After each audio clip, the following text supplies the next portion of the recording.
Welcome to episode 35 of the Supreme Court Opinions Read podcast, where we read Supreme Court opinions so you don't have to. My name's Bailey, and I'll be reading the Supreme Court's opinion in Cox Communications versus Sony Music Entertainment. The case was decided March 25th, 2026. And as always, we'll begin with the syllabus. Under the Copyright Act, anyone who violates any of the exclusive rights of the copyright owner is an infringer of the copyright. 17 U.S.C. Section 501A. This court has also recognized two categories of secondary liability, which means liability for the copyright infringement of another. Those two categories are contributory liability and vicarious liability. This case concerns contributory liability, which requires that a provider intended its service to be used for infringement. A copyright owner can show the requisite intent in two ways. First, it can show that a party affirmatively induced the infringement. Second, it can show that the party sold a service tailored to infringement. These two bases for contributory liability track patent law. Cox Communications Inc. is an internet service provider serving approximately 6 million subscribers, each associated with a unique internet protocol address. Internet service providers like Cox have limited knowledge about how their services are used. They know which IP address corresponds to which subscriber account, but cannot distinguish individual users or directly control how services are used. Cox contractually prohibits subscribers from using their connection to post, copy, transmit, or disseminate content that infringes copyrights. Sony Music Entertainment and other major music copyright owners enlisted MarkMonitor to track copyright infringement across the internet. MarkMonitor software detects when copyrighted works are illegally uploaded or downloaded and traces the activity to particular IP addresses. During the roughly 2-year period at issue, MarkMonitor sent Cox 163,148 notices identifying IP addresses of Cox subscribers associated with infringement. Sony sued Cox in federal district court, advancing two theories of secondary copyright liability. First, Sony alleged that Cox contributed to its users' infringement by continuing to provide internet service to subscribers whose IP addresses Cox knew were associated with infringement. Second, Sony alleged that Cox was vicariously liable for its users' infringement. The jury found in favor of Sony on both theories, found Cox's infringement willful, and awarded $1 billion in statutory damages. The district court denied Cox's post-trial motion for judgment as a matter of law in relevant part. The Fourth Circuit affirmed as to contributory liability, reasoning that supplying a product with knowledge that the recipient will use it to infringe copyrights is exactly the sort of culpable conduct sufficient for contributory infringement. The Fourth Circuit reversed as to vicarious liability. This court granted Cox's petition for certiorari as to contributory liability. Held, the provider of a service is contributorily liable for a user's infringement only if it intended that the provided service be used for infringement, which can be shown only if the party induced the infringement or the provided service is tailored to that infringement. Cox neither induced its users' infringement nor provided a service tailored to infringement. Accordingly, Cox is not contributorily liable for the infringement of Sony's copyrights. Part A. The Copyright Act does not expressly render anyone liable for infringement committed by another. Ordinarily, when Congress intends to impose secondary liability, it does so expressly. The court's precedents have recognized specific forms of secondary copyright liability that predated the Copyright Act, but the court is loath to expand such liability beyond those precedents. Under this court's precedents, the intent required for contributory liability can be shown only if the party induced the infringement or the provided service is tailored to that infringement. A provider induces infringement if it actively encourages infringement through specific acts, as in Grokster, where file-sharing software companies promoted and marketed their software as a tool to infringe copyrights. A service is tailored to infringement if it is not capable of substantial or commercially significant non-infringing uses. For example, in Sony, the court held that the sale of the Betamax videotape recorder to the general public did not constitute contributory infringement. It reasoned that the tape recorder was capable of substantial non infringing uses because it could be used to record copyrighted television programs for later personal viewing, which would not constitute infringement, even though it could also be used to reproduce and sell copyrighted programming, which would constitute infringement. The court has repeatedly made clear, see Calum Co. versus Harper Brothers, Sony, and Grokster, that mere knowledge that a service will be used to infringe is insufficient to establish the required intent to infringe. Part B. Cox neither induced its users' infringement nor provided a service tailored to infringement. As for inducement, Cox did not induce or encourage its subscribers to infringe in any manner. Sony provided no evidence of express promotion, marketing, and intent to promote infringement, and Cox repeatedly discouraged copyright infringement by sending warnings, suspending services, and terminating accounts. As for providing a service tailored to infringement, Cox's internet service was clearly capable of substantial or commercially significant non-infringing uses. Cox simply provided internet access which is used for many purposes other than copyright infringement. The Fourth Circuit's holding went beyond the two forms of liability recognized in Grokster and Sony by holding that supplying a product with knowledge that the recipient will use it to infringe copyrights is sufficient for contributory infringement. This holding went beyond the two bases for contributory liability recognized in the court's precedent and conflicted with the court's repeated admonition that contributory liability cannot rest only on a provider's knowledge of infringement and insufficient action to prevent it. Part C. Sony argues that the Digital Millennium Copyright Act safe harbor, under which internet service providers cannot be secondarily liable for certain forms of copyright infringement if they have implemented a policy that provides for the termination in appropriate circumstances of subscribers and account holders who are repeated infringers, 17 U.S.C. Section 512 I-1A, would have no effect if internet service providers are not liable for providing internet service to known infringers. The DMCA does not expressly impose liability for internet service providers who serve known infringers. It merely creates new defenses from liability for such providers.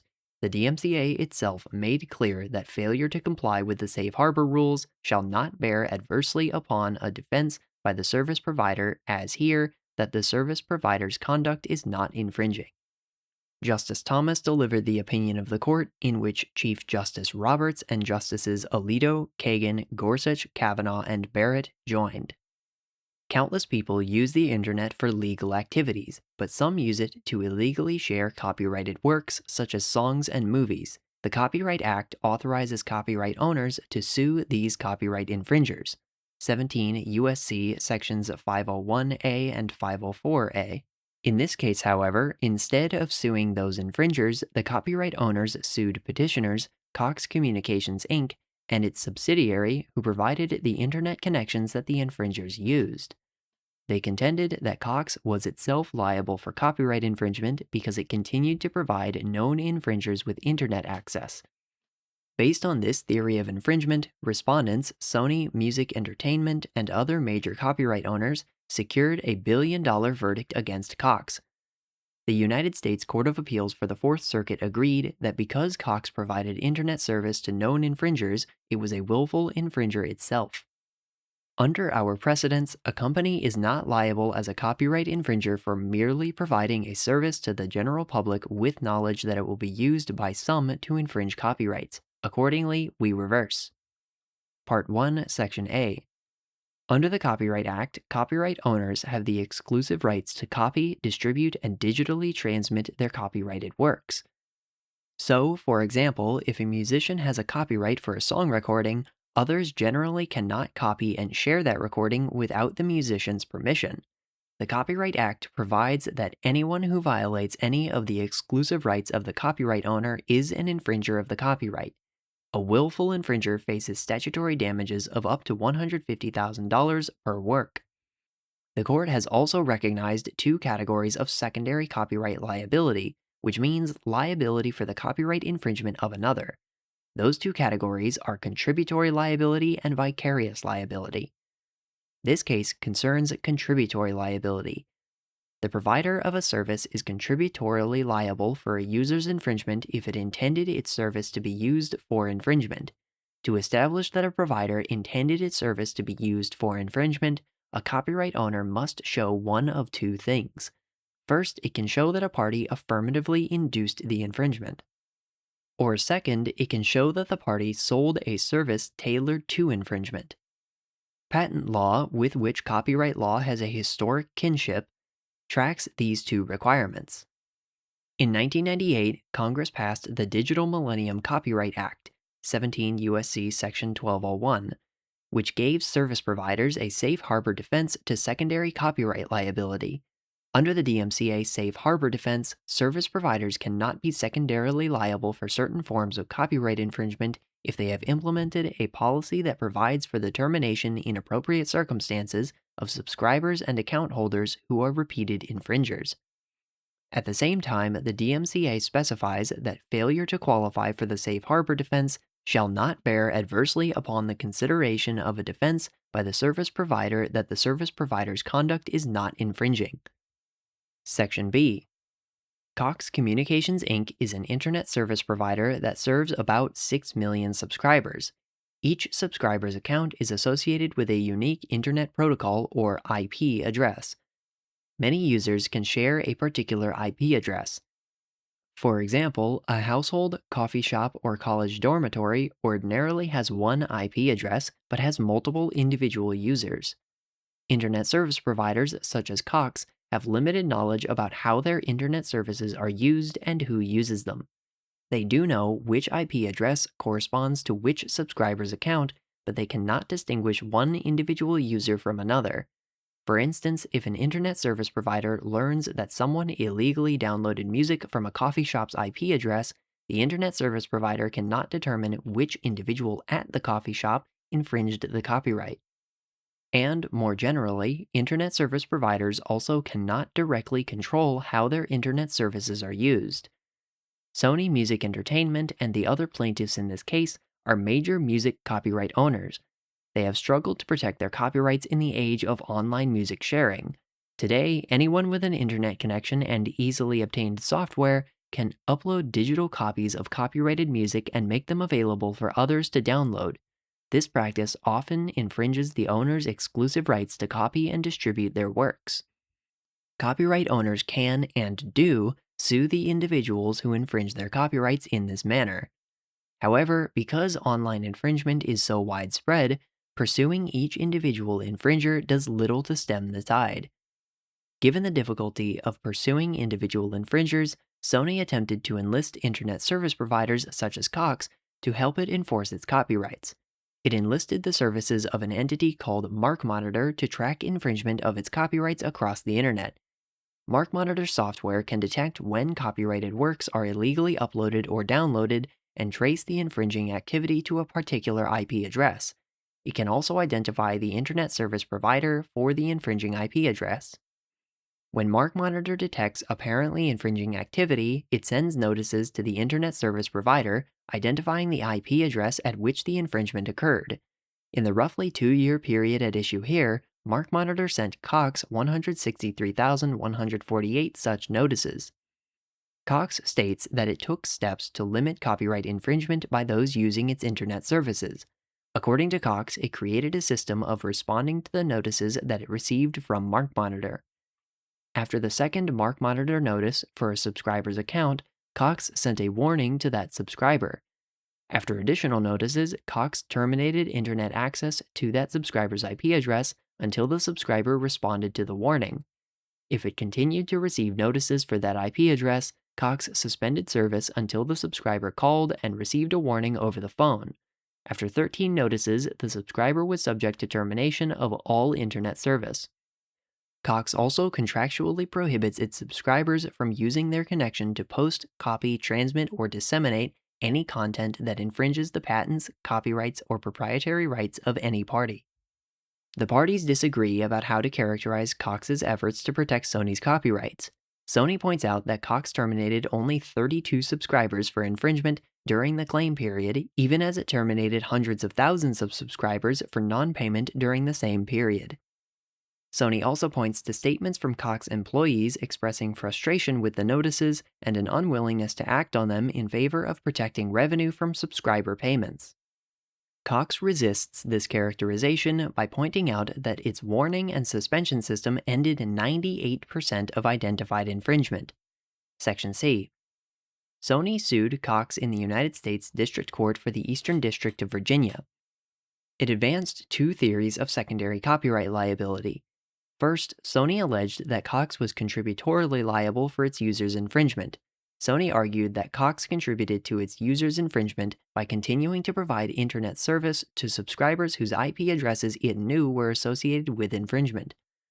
Second, Sony alleged that Cox was vicariously liable for its users' infringement. On Sony's telling, Cox profited directly from the infringement and had a right and ability to supervise the direct infringers, because it provided paying subscribers with internet service that was then used to infringe.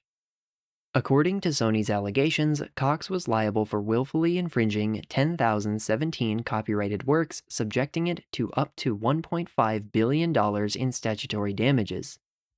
In the district court, Sony prevailed as to both contributory and vicarious liability. The jury found in favor of Sony on both theories. It also found that Cox's infringement was willful, awarding $1 billion in statutory damages. The district court denied Cox's post-trial motion for judgment as a matter of law in relevant part. Footnote 1. Cox could not invoke the DMCA safe harbor defense based on its efforts to reduce infringement because an earlier decision had foreclosed that defense for the relevant period. Carrying on. The Fourth Circuit affirmed in part and reversed in part. It affirmed as to contributory liability because Cox continued to provide internet service to known infringers. Applying circuit precedent, it reasoned that supplying a product with knowledge that the recipient will use it to infringe copyrights is exactly the sort of culpable conduct sufficient for contributory infringement. The Fourth Circuit reversed as to vicarious liability because it concluded that Cox did not receive direct financial benefits from its subscribers' infringement. The court then vacated the damages award and remanded for the jury to reassess damages based on contributory liability alone. We granted Cox's petition for a writ of certiorari as to contributory liability. We denied Sony's petition for a writ of certiorari regarding vicarious liability. Part 2, Section A. The Copyright Act does not expressly render anyone liable for infringement committed by another. Ordinarily, when Congress intends to impose secondary liability, it does so expressly. Although our precedents have recognized specific forms of secondary copyright liability that predated the Copyright Act, we are loath to expand such liability beyond those precedents. Section B. The provider of a service is contributorily liable for the user's infringement only if it intended that the provided service be used for infringement. The intent required for contributory liability can be shown only if the party induced the infringement or the provided service is tailored to that infringement. A provider induces infringement if it actively encourages infringement through specific acts.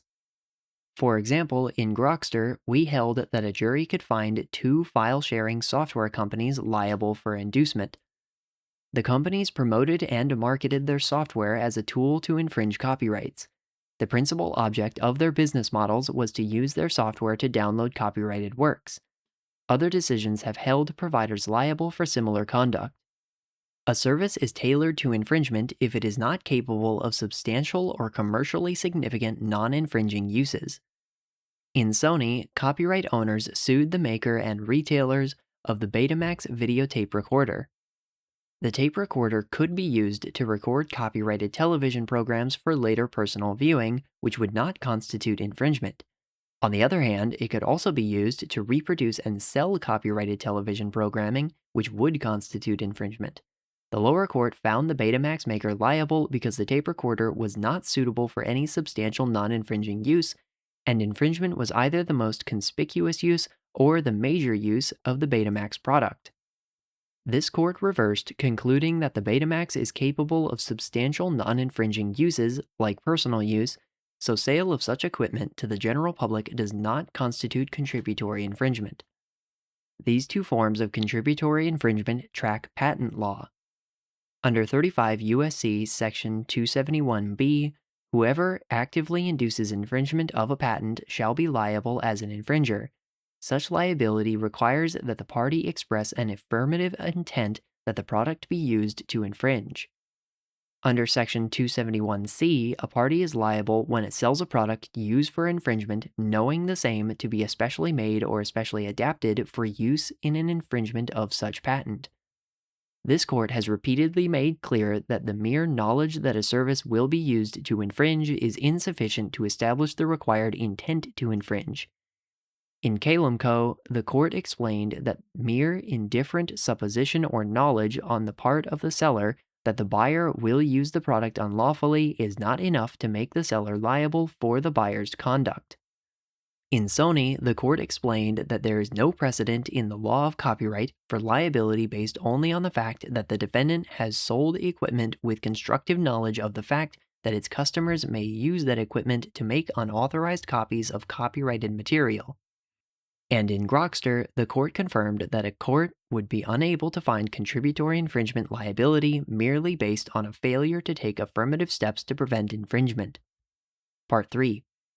Thus, Cox is not contributorily liable for the infringement of Sony's copyrights.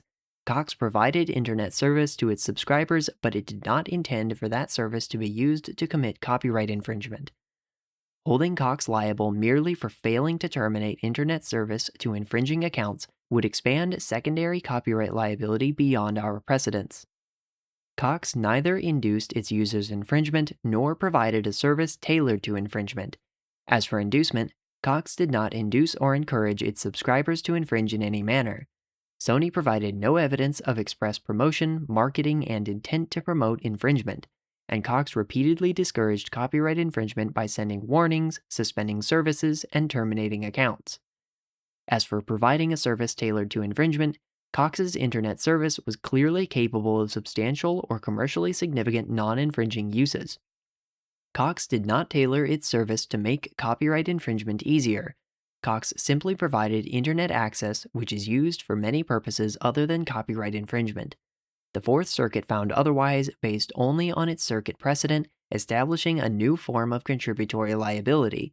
The court did not suggest that Cox induced its users to infringe, and it did not deny that Cox's service was capable of substantial lawful use and not designed to promote infringement.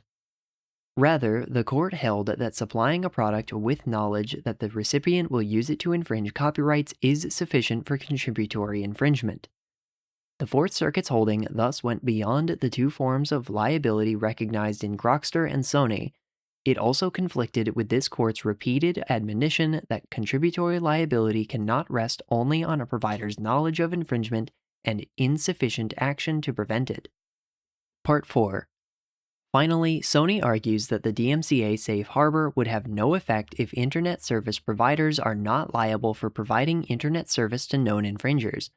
The DMCA safe harbor protects internet service providers that terminate repeat infringers in appropriate circumstances. Sony argues that Congress must have enacted the DMCA on the presumption that internet service providers could be held liable in cases such as these. Sony overreads the DMCA. Sony does not contend that the DMCA expressly imposes liability for internet service providers who serve known infringers. It does not. The DMCA merely creates new defenses from liability for such providers, and the DMCA made clear that failure to comply with the safe harbor rules shall not bear adversely upon a defense by the service provider that the service provider's conduct is not infringing. Part 5. The judgment of the Court of Appeals for the Fourth Circuit is reversed and the case is remanded for further proceedings consistent with this opinion. It is so ordered. Justice Sotomayor, with whom Justice Jackson joins, concurring in the judgment. Cox Communications, an internet service provider, receives thousands of notices every day that specific Cox-supplied internet connections have been used to infringe copyrights. The court granted certiorari to decide whether Cox can be held secondarily liable for copyright infringement committed by others on its network because Cox knowingly continues to service specific internet connections that have been and will continue to be used to commit that infringement. The majority holds that Cox is not liable solely because its conduct does not fit within the two theories of secondary liability previously applied by this court. In so doing, the majority, without any meaningful explanation, unnecessarily limits secondary liability, even though this court's precedents have left open the possibility that other common law theories of such liability, like aiding and abetting, could apply in the copyright context. By ignoring those past decisions, the majority also upends the statutory incentive structure that Congress created. I nonetheless agree with the majority that Cox cannot be held liable here for a different reason. Plaintiffs cannot prove that Cox had the requisite intent to aid copyright infringement for Cox to be liable on a common law aiding and abetting theory. I therefore concur in the judgment. Part 1.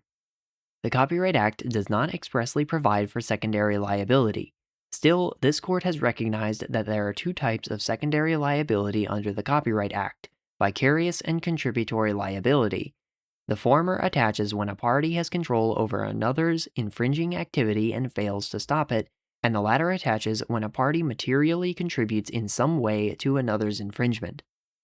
This case comes to the court with only contributory liability remaining at issue. As the majority explains, this court's cases have held that contributory liability for copyright infringement may attach in at least two circumstances. The first is when a defendant distributes or provides a product or service that is incapable of commercially significant non-infringing uses. In other words, the product or service must be good for nothing else but infringement. The court applied that doctrine in Sony and held that Sony was not liable for copyright infringement for selling the Betamax, a tape recorder device that enabled users to record television shows for later watching. Regardless of whether the Betamax could be used to commit infringement, the court reasoned, it was also capable of commercially significant non-infringing uses, such as recording a show for personal viewing at home after it aired. The second circumstance in which contributory liability may attach is when a party induces another to commit infringement. The court applied this rule in Grokster. There, the defendants distributed peer-to-peer file-sharing software that had lawful uses but also enabled massive amounts of copyright infringement as users shared copyrighted materials with one another without authorization. Drawing from the common law, the court held that a party can be liable for the infringements of another if it takes active steps to encourage direct infringement, such as advertising an infringing use or instructing how to engage in an infringing use.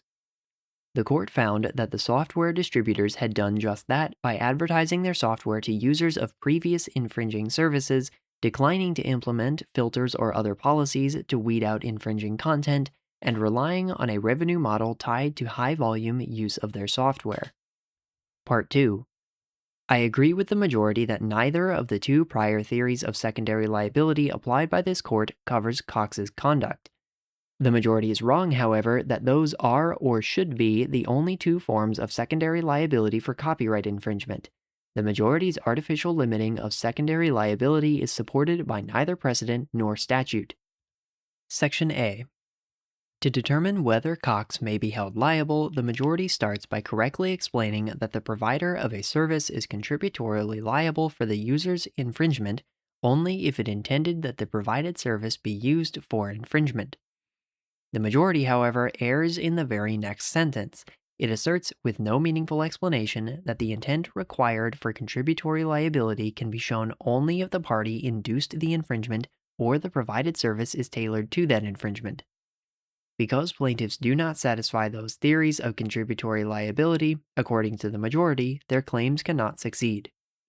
The inflexible limit the majority imposes is nowhere to be found in either Sony or Grokster, the only authorities that the majority cites. Beginning with Sony, although that case acknowledged that the Copyright Act does not expressly provide for secondary liability, it also clarified that the absence of such express language in the copyright statute does not preclude the imposition of secondary liability, such as vicarious and contributory liability, because both forms of liability are imposed in virtually all areas of the law. Far from supporting the majority's limitation of secondary liability, Sony teaches that the scope of secondary liability for copyright infringement should be defined by reference to other areas of the law. The court reinforced this point in Grokster. In that case, the Ninth Circuit attempted to limit contributory liability to the circumstances Sony confronted. This court reversed, explaining that Sony neither displaced other theories of secondary liability nor foreclosed rules of fault-based liability derived from the common law. Instead, all Sony did was limit imputing culpable intent as a matter of law from the characteristics or uses of a distributed product. Nothing in Sony, the court said, requires courts to ignore evidence of intent if there is such evidence. Properly understood, Sony and Grokster preserved other forms of secondary liability derived from the common law. The majority, however, does not even mention that Grokster expressly held the door open to other common law liability rules. Instead, all the majority offers is that it is loath to expand secondary liability further based on the general principle that ordinarily, when Congress intends to impose secondary liability, it does so expressly. That principle, however, is irrelevant here because this court held over 40 years ago that the Copyright Act impliedly provides for secondary liability. Stare decisis requires this court to apply that holding fairly, not ignore or artificially constrain it. Indeed, stare decisis carries enhanced force when a decision interprets a statute. Whatever the majority may think of Sony and Grokster, those decisions have effectively become part of the copyright statutory scheme. Whether that statutory scheme imposes liability under these circumstances must be decided according to what those cases said, not what the majority might wish they had said. Adhering to precedent is even more important where, as here, Congress has legislated based on this court's decisions. Section B. The majority's limiting of secondary liability here dismantles the statutory incentive structure that Congress created. Congress passed the Digital Millennium Copyright Act, DMCA, in 1998, 14 years after this court held in Sony that the Copyright Act impliedly provided for secondary liability. At the time, the internet was exploding in popularity. Without knowing more about the outer bounds of secondary liability for copyright infringement, and faced with a rapidly changing technological landscape, Congress included in the DMCA a safe harbor that shields internet service providers, ISPs, like Cox from secondary liability for copyright infringement. To gain that protection, they must adopt and reasonably implement a policy that provides for the termination in appropriate circumstances of subscribers who repeatedly infringe copyrights using the ISP's network. Importantly, Congress did not provide that ISPs could never be secondarily liable for copyright infringement. Instead, it struck a balance by creating incentives for ISPs to take reasonable steps to prevent copyright infringement on their networks, while also assuring ISPs that they do not need to take on the impossible task of responding to every instance of infringement on their networks. The majority's new rule completely upends that balance and consigns the safe harbor provision to obsolescence. Typically, this court tries to give effect, if possible, to every clause and word of a statute. After today, however, ISPs no longer face any realistic probability of secondary liability for copyright infringement, regardless of whether they take steps to address infringement on their networks and regardless of what they know about their users' activity. For example, under the majority's rule, an ISP faces no liability if it sells an internet connection to a company that the ISP knows runs a website that exclusively hosts illegally obtained copyright material. That ISP also faces no liability even if it sells a connection to a customer who walks into the store and says that he needs a new internet connection because the other, more scrupulous ISP in town cut his connection after years of unabated piracy. The majority's decision thus permits ISPs to sell an internet connection to every single infringer who wants one without fear of liability and without lifting a finger to prevent infringement. It also means that Cox is free to abandon its current policy of responding to copyright infringement. As Cox's counsel conceded at oral argument, under the rule the majority adopts today, the safe harbor provision will not do anything at all going forward. Congress did not enact the safe harbor just so that this court could eviscerate it. Footnote 1. Under the majority's view, ISPs could still face secondary liability if they design their service to facilitate infringement or if they promote their service as infringement-friendly. The safe harbor, however, is not intended to help an ISP facing liability on either of those two theories because it requires that an anti-infringement policy be reasonably implemented. Carrying on. Part 3. Instead of artificially limiting secondary liability, the court should have examined whether some other rule of fault-based liability derived from the common law might hold Cox liable for copyright infringement committed on its network. Plaintiffs argue that Cox is liable because it materially contributed to infringement by servicing internet connections that it knew would be used to commit infringement. That argument is rooted in the common law doctrine of aiding and abetting. That doctrine, however, requires plaintiffs to show that Cox intended to aid infringement, and the facts of this case foreclose that inference. Section A. This court has addressed common law civil aiding and abetting liability twice in recent years. In both cases, it held that aiding and abetting liability requires proof that the defendant aided another with the intent of helping that other person succeed in committing wrongful conduct. The first of this court's recent cases is Twitter Inc. versus Tamna. There, the plaintiff alleged that social media platforms had aided and abetted a terrorist attack by ISIS because they knowingly hosted content posted by ISIS and its followers that was intended to spread ISIS propaganda, recruit members, and raise funds. The platforms also allegedly promoted that content via their algorithms. The plaintiffs asserted that the platforms had not done enough to detect and remove a substantial number of ISIS-related accounts, posts, and videos. This court held that the platforms could not be held liable as aiders and abettors based on the complaint's allegations. After surveying lower court cases and common law sources, the court identified the conceptual core that has animated aiding and abetting liability for centuries, that the defendant consciously and culpably participates in a wrongful act so as to help make it succeed. Put another way, the defendant has to take some affirmative act with the intent of facilitating the offense's commission. The plaintiff's claims did not plausibly meet this standard, however, because they failed to allege that pro-ISIS accounts or content received any special treatment, nor did they allege any other facts sufficient to overcome the attenuated nexus between the platform's actions and the ISIS attack or establish that the platforms intended to aid that attack. Importantly, Twitter emphasized that the concept of aiding and abetting does not lend itself to crisp, bright-line distinctions, but rather should be understood in light of the common law. The common law, in turn, recognizes that intent can sometimes be inferred from what the defendant knew when he acted. The Second Restatement of Torts explains that this kind of knowledge-based intent can be found where the actor knows that the consequences are certain or substantially certain to result from his act and still goes ahead. In these circumstances, the actor is treated by the law as if he had in fact desired to produce the result. For example, someone who gives a gun to another knowing with certainty that the other person will shoot someone with it could be found to have intentionally aided a shooting even if he did not desire for anyone to be shot. If the recipient shoots someone with that gun, then, under the common law, the person who gave the shooter the gun could be held liable for aiding and abetting the shooting. This theory of intent requires a sufficiently specific showing of knowledge. In Smith & Wesson Brands Inc. versus Estados Unidos Mexicanos, this court rejected secondary liability for gun manufacturers whose guns were used by Mexican drug cartels to commit violence in Mexico due to insufficient allegations of intent.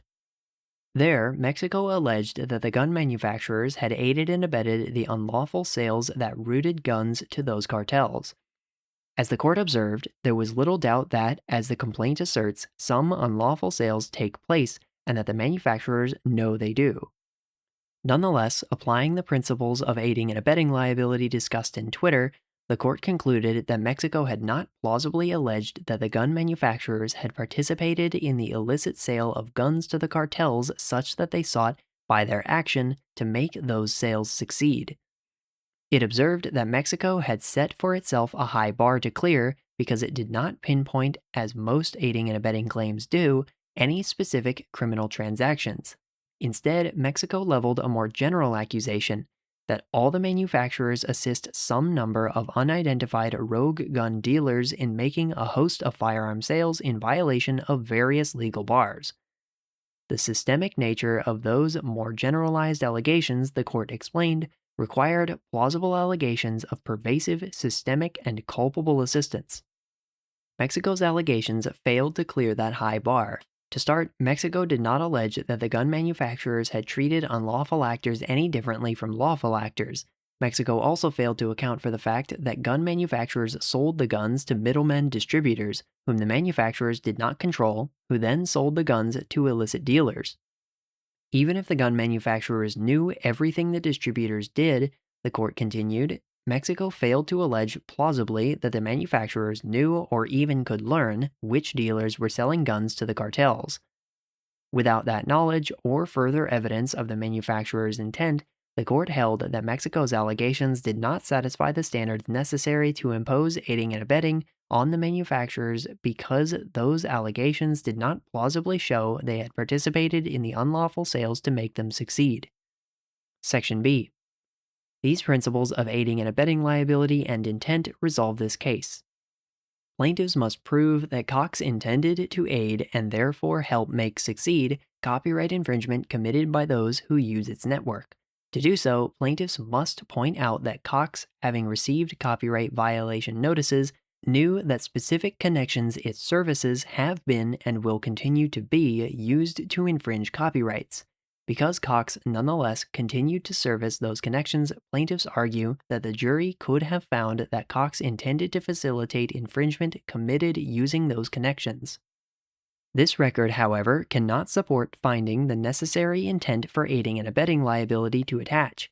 To begin, Cox is merely supplying internet service to its customers. Nothing about that conduct is inherently culpable. Most internet traffic is lawful, and supplying an internet connection is just as consistent with lawful purposes as it is with unlawful purposes.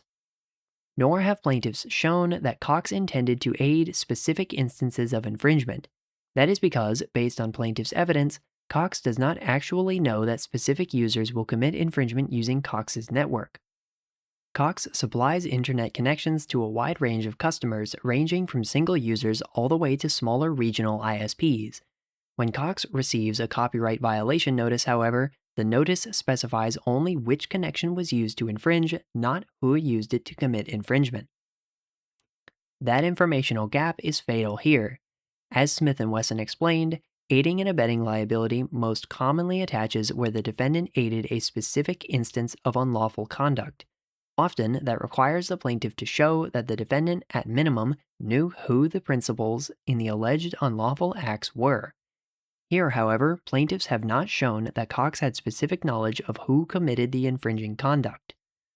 Take, for example, a connection sold to a single-family home.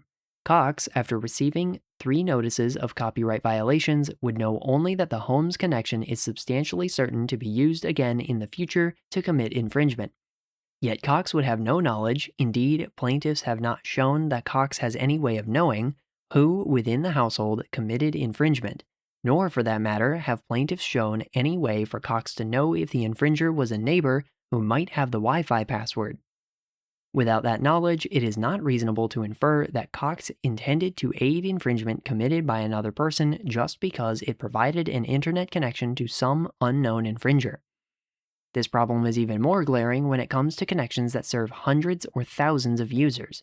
For instance, Cox provides internet service to regional ISPs, who in turn supply internet service to thousands of users. Given the numbers involved, it is hardly surprising that Cox has received many copyright violation notices as to connections supplied to regional ISPs. Still, Cox does not know who among a regional ISP's thousands of customers is committing infringement, even if it knows that someone has infringed in the past and that someone will infringe in the future. In this scenario, the regional ISP is akin to the middlemen in Smith & Wesson. Like the middlemen who purchased lawful firearms and then redirected them to a mix of lawful and unlawful users, the regional ISP is purchasing lawful internet service and redirecting it to a range of users, some of whom will use the service lawfully and some who will use it unlawfully. Furthermore, just as the gun manufacturers in Smith & Wesson did not have control over the middlemen, Cox similarly does not have control over the regional ISP. Given this degree of removal from the infringing activity and Cox's incomplete knowledge, Cox cannot be found to have intended to aid any specific instance of infringement committed using the connection that Cox provides to the regional ISP. The same is true for connections Cox provides to university housing, hospitals, military bases, and other places that are likely to have many different users. without proof that Cox knew more about individual instances of infringement and without evidence of pervasive, systemic, and culpable assistance needed to support a more generalized theory of liability, plaintiffs have at most shown that Cox was indifferent to infringement conducted via the connections it sells. Mere indifference, however, is not enough for aiding and abetting liability to attach. The facts of this case do not establish the requisite intent needed to hold Cox liable for infringement that occurred on its network, because the majority needlessly curtails secondary liability in a manner inconsistent with both precedent and statute. I concur only in the judgment. And that does it for the opinions in this case. I guess to start, I don't really have a whole lot to say about the majority's opinion. I think Thomas for the majority is correct. I really did not like Sotomayor's opinion, like, at all, her concurrence joined by Jackson. Yeah, I think the majority was yeah, and notably not joined by Kagan, by the way. Um, I think the majority was correct to say, "We're not expanding this whole, like, secondary liability thing beyond our precedents," um, because I don't know all the background on, like, where this secondary liability comes from because, I mean, as both the majority and Sotomayor explicitly admit, it does not come from the statute anywhere. It is just straight up made up by the court. Um, and I don't know, maybe there's some merits to it, like, oh, it's firmly grounded in the common law and Congress is legislating against that backdrop and whatever. But then again, any other time, as the majority and Sotomayor note, any other time that Congress wants to impose secondary liability, it says so. So, yeah, this feels to me like one of those things that the court just kind of made up back when it didn't do textualism. Now I think Sotomayor does make a bit of a point, a decent point that like that existing concept of secondary liability as the court set out in Sony and Grokster is kind of incorporated into the statutory scheme because in the DMCA, Congress, talks about defenses to secondary liability. So, okay, Congress has legislated against the backdrop, explicitly against the backdrop of Sony and Grokster. Fair enough, right? We'll keep those. But I think the majority is right to say we're not expanding them. We're not recognizing other theories of secondary liability. These are the two, and Cox's actions don't fall into either of them, so not liable. And then Sotomayor says, well, Sony and Grokster left open the possibility that there's this additional, like, aiding and abetting theory of secondary liability, but leaving that open is not the same as deciding that it exists. Whether or not that exists was not really before the court, because Cox was found liable under the current state of the law, which is these two theories of secondary liability, and maybe others exist, but the court hasn't explicitly recognized them. So, yeah, the court, I don't think the court really has occasion to say, oh, well, there's this third theory, on like aiding and abetting principles, and then decide whether Cox is liable on that theory. Like, that's just not before the court in this case, at least I don't think. And Sotomayor says, "Oh, this is an artificial limitation of our precedents." That doesn't make a whole lot of sense to me. It's like, "Oh, it's an artificial limitation of this thing we completely made up that has no basis in statute." It's like, well, I don't know how you could say the court is artificially limiting something that the court made up, decades prior. And then she says, "Oh, and this artificial limitation isn't supported by statute or precedent." None of the secondary liability jurisprudence is supported by statute, so uh, I mean, it's a bit weird to appeal to the statute that you're just kind of explicitly, or that the court has kind of explicitly just like ignored or looked beyond in establishing this whole secondary liability concept in the copyright realm. Obviously, it exists in other realms, but not provided for in statute in the copyright area. And to say this artificial limitation, this limitation isn't supported by our precedents. It's not unsupported by the precedents, though. Like, the precedents leave open that maybe there are additional forms, additional theories of secondary liability for copyright infringement, but it doesn't say that there are. It doesn't demand that there must be.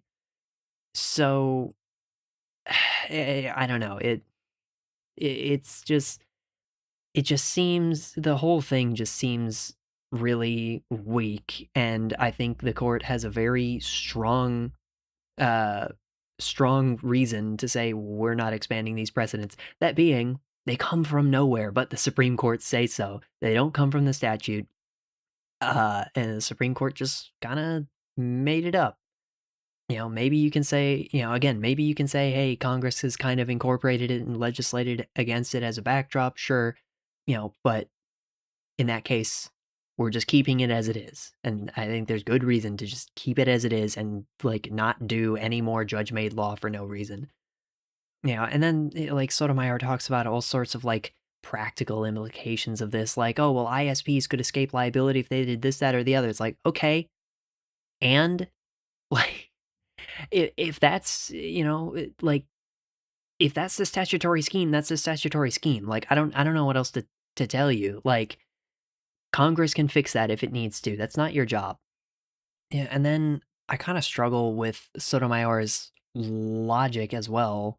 Like the underlying logic of the position, like, oh, well, the court is wrong to artificially limit secondary liabilities to just these two theories and decide the case on just these two theories, because our precedents have left open the possibility that there's additional theories.